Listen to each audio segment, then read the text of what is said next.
तो मैं आप सबको स्वागत करता हूँ इस वीडियो में। तो मैं आज एक ऐसा बात को लेके आपके सामने आया हूँ। शायद आपको सुन के किसी को अच्छा भी लगेगा, किसी को बुरा भी लगेगा, लेकिन जो सच है सच को कहना तो कोई ख़राब नहीं सोचता हूँ मैं। अगर किसी को बुरा लगे तो इसके लिए मैं क्षमा चाहूँगा।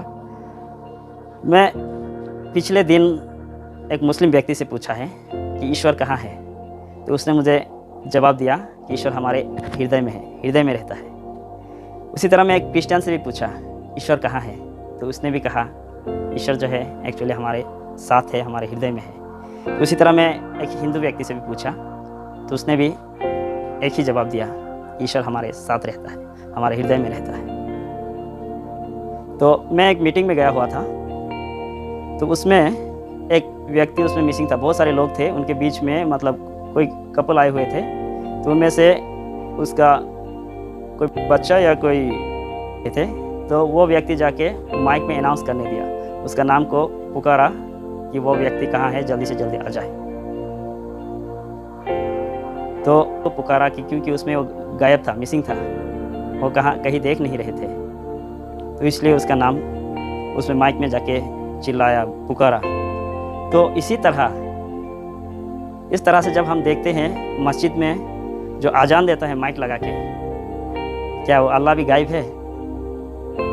अल्लाह भी कहीं दिखाई नहीं दे रहा है, इसलिए आप चिल्ला रहे हैं?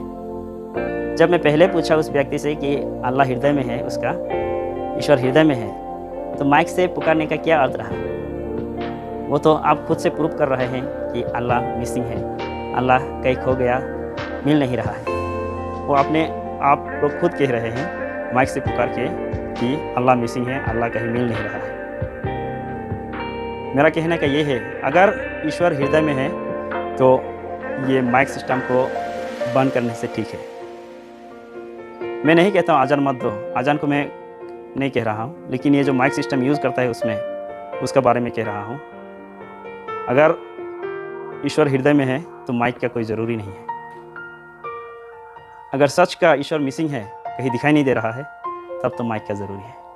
वो डिसाइड आप खुद कीजिए, क्या ईश्वर हृदय में है या कहीं खो गया है, इसलिए आप माइक से उसका नाम चिल्ला चिल्ला के बुला रहे हैं। अगर ईश्वर आपका साथ में है तो मेरा ख्याल से जल्द ये माइक सिस्टम को बंद करके जो ईश्वर ने आपका मुख दिया है उसी से आप इबादत कर सकते हैं।